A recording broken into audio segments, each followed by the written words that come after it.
think it's time that we move on to our next topic we want to talk about in the world of Star Wars. Like I just mentioned, Oh, we have oh, some rumors going on. heavy So rumors. Kathleen Kennedy, which for those of you who may not know her, she's kind of the creative head for Lucasfilms and Star Wars, essentially like the Kevin Feige of Star Wars. Think of Yeah, it like that. she's the president. She runs Lucasfilm. Correct.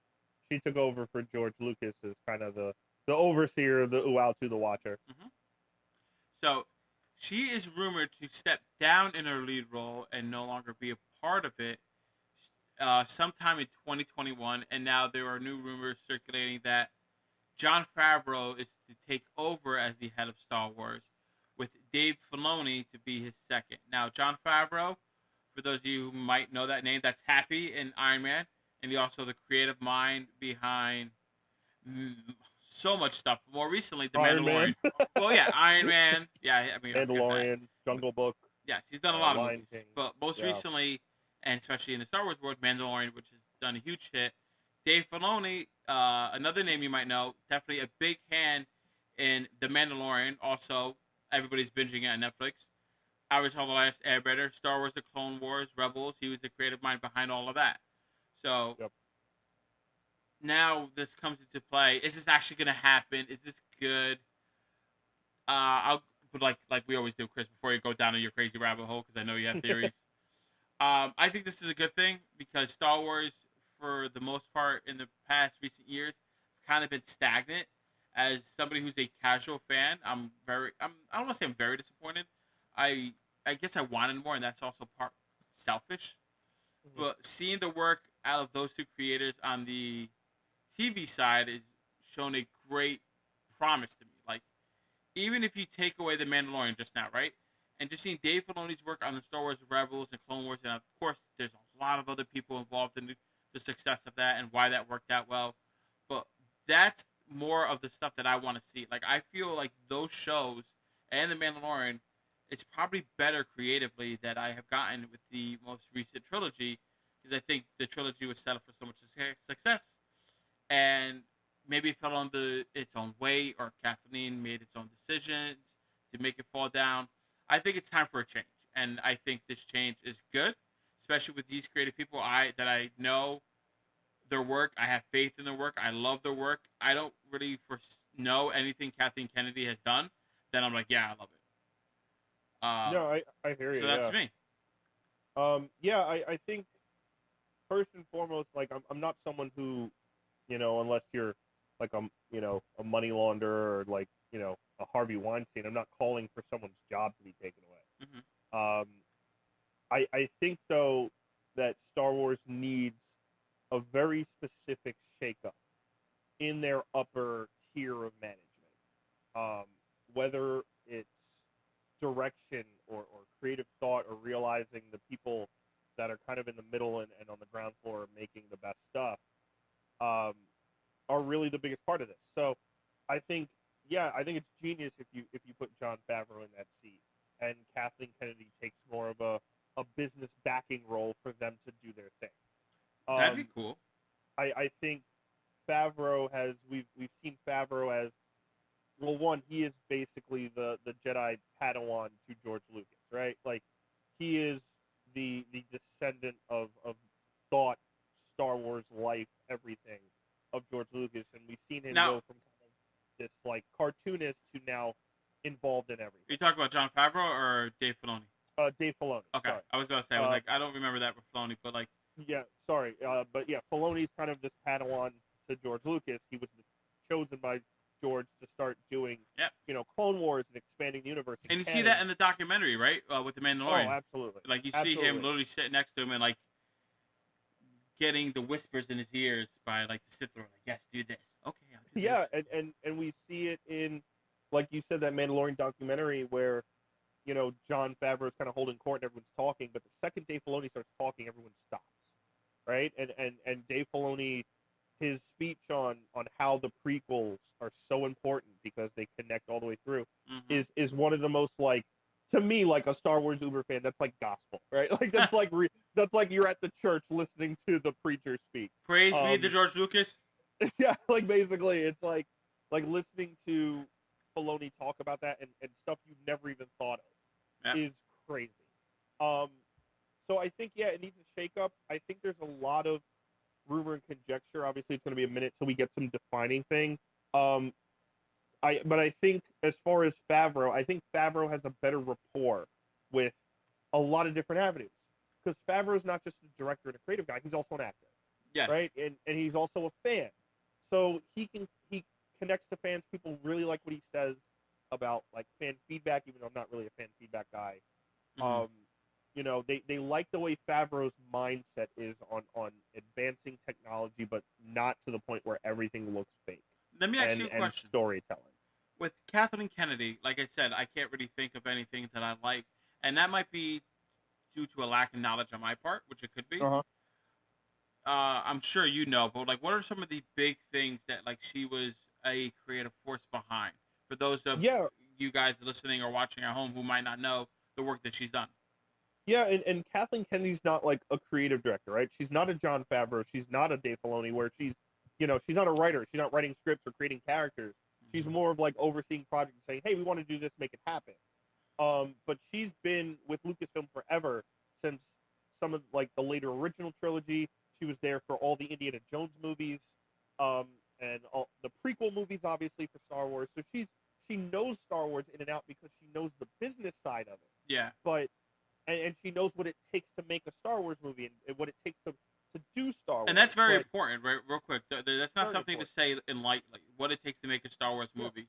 It's like, exactly. and the same thing like what it takes to make an MCU movie. These movies have so much weight to them that you have to make sure they're good, but also all these moving parts that you don't necessarily have with other big movies, right? Like even Fast and Furious and these other giant, big, elaborate names, they don't have the moving parts that you have to deal with that you have with Star Wars and Disney. Go ahead. Yeah, and I think Fast Nine's gonna be in space now. Oh man. Listen, if they Oh go in man. space, I'm down. I've been riding die with them forever. It's so You owe me a stupid. 5-second rocket ship. Like, what is going on? They How is might. The Rock gonna sweat in space? I don't. I Like, don't. it's not gonna I don't happen. know. That's a whole another episode talking You about know? the space theory. How do you arrest Toretto when he's on like Mars? The Space Force. You get Steve Carell and his people from Netflix, and they do a crossover. And just cross over, and then Idris Elba will be Black Superman in space. Um, oh god, it's the most ridiculous thing ever. But yeah, I think with thinking about Kathleen Kennedy, I think once you get to, hey, Disney just bought out Star Wars, and now you're expected to do this, this, and this. Her job got a lot more on her plate, right? She's spinning more plates, as they say. Yeah. And again, she's not really a creative person as far as, hey, what about this? What about this? Where John Favreau is like, hey, you know that like little ice cream maker that you see in one frame of Empire Strikes Back? Let's take that and make that the whole canister of Beskar in Mandalorian. Like stuff like that is like the detail that these guys are going through. So I think Kathleen Kennedy, I think she's still going to be a big role in Star Wars, even if she steps out of her role, right? We've seen Mhm. it with Jeff Johns in DC. Yep. We've seen it with Jim Lee. If she moves out of more of that like creative stuff and let kind of Favreau and Filoni just do their thing, just like here's the box of toys, do it. I think that'd be best. And But it's also good to have like that one focus, that one creative mind focus. Like you're telling the story, and like Kevin does for Marvel. Everybody can tell their own story, but as long as it fits in the grander scheme of things. exactly. And to have such a strong creative mind, or minds in this case, in Yeah. that seat, it allows for that, and that'll also allow Kathleen, if she stays with Lucasfilm, right? Like we're under the assumption, like let's say she stays and still works the business side, like that'll allow her to actively and effectively perform her job duties better than she was, because she doesn't have to worry about essentially the details of the movies. She just has to worry about the business side of it. Yeah, Now, and also God, like really quick, it's also great for Filoni to kind of be under the wing of Favreau, who Favreau has now started two major, arguably three Disney franchises where he did Iron Man 1, which started the MCU. yeah. He did Lion King, and he's done Jungle Book, which were Jungle Book was two early movies that kind of restarted this live action Disney Well, like yeah, I umbrella. see what you're saying. Go ahead. But also with Mandalorian, he started Mandalorian, and now that's gonna, season 2 is gonna backdoor into all this like world building in different directions for different characters. Mm-hmm. Where now Yeah. Filoni could also take his creations like Ahsoka, and we just learned today the Bad Batch is getting its own show. Yeah. Next year, its own animated show, and continuing to do what Filoni does best, and that's tell story and tell characterization and grow. But I would say my last question, my big question, Yeah. is what they're going to do with the sequel trilogy, because along with this rumor, Oh, yes. Go there's ahead. also been a rumor circulating, which is kind of insane if you think about how much money was just put into these 3 movies, Mm-hmm. about episodes 7 through 9 moving out of canon and becoming legends like the expanded universe book set was before Disney, and the movies not being a part of canon anymore, and them kind of just That's being like, hey, it happened, but this is legends, we're going to focus on this. That's crazy to me. that's heartbreaking to me for the actors and actresses that and everybody who's been a part of that, right? Kind of like it almost devalues their work, right? But we've seen other movie franchises have done something to this effect, right? Like, oh, new movie discounts this, but not really something to this level. Now, my hope with that is like, okay, you get the same actors again, like the same cast. I know it's probably not gonna happen, but like I don't think they'd do it. in my perfect I think world, they'd be. no, I think it'd be 2 middle fingers walking out the no, door. I don't think most of them would. I think the only one who might would be Kylo, maybe. I I don't think know, man. He's I got think a lot of work. he's no, he's got a lot of work. That's the other thing. But like in a perfect world, like, oh, you recast all these same characters and then do the story right, which is like people's kind of hope when they hear this, right? At least some people. But the reality is they're probably going to take it in a whole nother direction and do that. I I don't foresee them doing this. I don't think Star Wars is going to do that with this trilogy. At least not anytime soon. Maybe 10 years down the line, something like that. I It's very hard for me to say they would rewrite movies because theoretically, if they were to do this, they would have done it with the prequel trilogy when people weren't crazy about that. Like I still love the prequel trilogy. I don't see a lot of fault with them, but that's everybody's opinion. But like I don't think they are going to do that. That's like almost shooting themselves in the foot. That is just a pill that I can't swallow personally. I think it's really tough to do if, one, you have to face reality, right? Carrie Fisher isn't around anymore, and you can't. It's not like, I don't know how they would be able to go back and do it over, or you, because it's not something you could say, all right, this is Legends, but now you're not going to do it quote unquote right, or quote unquote with a more linear story where everything connects, because that's the biggest issue, right? The story isn't linear. The It's story's all not over good. the place. That's just a better way to say it. Whatever the story is, it's kind of like pieces. I think the only way to kind of quote unquote fix it is, again, you let Favreau and Filoni do what they do, and kind of let the Clone Wars do what they did for the prequels, or Episode 3 and 2 and 3. What this could possibly in the future do for these sequels, like shows. I think if Filoni and Favreau had the opportunity to either make live action shows or cartoon series that were in between, and that kind of gave us more of like a easier linear track. All right, this is how 6 gets to 7. This is how 7 gets 8. I know 8 you gets meant. 9. And maybe even some of 6 getting to 7. But like I don't see it being Legends. It's not like you could take like books and just say, all right, these books have been out for 40 years. We can make them. They're Legends. They're not canon. That's fine. But And nobody and like the amount of people that read $2 those billion, books like are like $2 very to small. $3 billion worth of film, Oh, that too. and taking that and just being like, it doesn't even count anymore, is like, that's beyond bold. That's like, if you're gonna whip it out, you better make sure it hits the wall. Like, you know what I mean? To Like, talk- it's a bold move. To talk what you were saying, like making these filler, I don't say filler, but that's what they are, right? These in between stories, like animated, live action, whatever you want to do it, and like that's what Star Wars Rebels and Clone Wars did to like elevate Star Wars as a whole. Like I would love to see that because I would love to see an animated version of the Kylo Ren story where he gets trained by Luke Skywalker, fights the Knights of Ren, and Knights of Ren are actually a threat, right? Yeah. So I would be good with that. But going back And to because you love story, you want Yes. story, and you want good story. But going back to our main thought before we wrap up this topic, one thing I wanted to touch base with you about, especially Chris, there's rumors that Kathleen Kennedy is also going to step down because she wants to make her own production company. Now, I've heard this production company is going to be like an all-woman production company. I've also heard it's just going to be a regular production company. Do you think there's any validity in that rumor? I can't say for sure.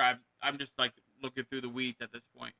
Yeah, that one's more like a maybe to me because it's not unheard of for people in powerful positions to take their powerful money and put it somewhere else where they want it, right? Yeah. Whether it's starting non-for-profit organizations or starting their own companies here and there. Um, you know, the '90s was a boom for that kind of stuff with everything from music to television. It just became everywhere with production companies. So if that's something she has been like really thinking about and like this is what I really want to do, like maybe the Star Wars thing isn't for me or it's a lot more than I personally can handle. Could be. Or not even handle, or it's just like, hey, I did it and I'm kind of done with it and I'm done with fan reaction and I'm done with dealing with actors and I just want to go do what I want to do. That's a possibility. Yeah. I don't know. I honestly don't know. I also, I don't follow Kathleen Kennedy to the point where it's like, oh, I feel like she's doing this. But I think it's a possibility because, again, she's not like she doesn't have the money or position. And I'm sure Disney would probably still back her if she's in that role, somewhat of a role still with Disney. I know she's like close with Bob Iger, who's like moved up to now like chairman of the board. So yeah, it'll be interesting to see the future. But I think, with what we've seen lately, right? Bad Batch, which we talked about when we kind of reviewed it, we were like, man, I'd love to see a show about these guys. These guys are wacky and quirky and awesome, and I'm sure their adventures would be awesome. I don't see that show being like, 7, 8 seasons. I see it being more like 3. Yeah. But I could still see that being an awesome show.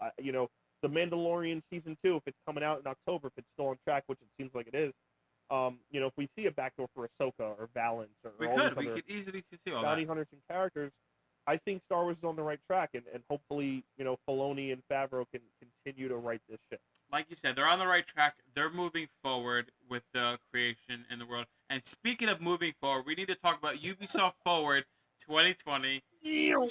That segue. I've been waiting all day for that one. It's just sweating holding it in. Just stay forward, damn it. Yeah, I'm also not sweating because it's 1,000 degrees in my room. This is why we need a studio. If more of you people give us give us money, we could get a studio that's nice air conditioning. So you don't have to watch Rob's cat go to town on itself like it's in a hotel. Yeah, like right over there. You don't have to watch my sweaty ass. You can watch my regular ass. No, that's my OnlyFans. That's just my OnlyFans. I'm gonna launch that soon. For free or paid? OnlyFans is paid, my sir. Not all of them. Really? Apparently. Yeah, I think some of them. You would know that. I wouldn't. All right. All right. Let's move forward.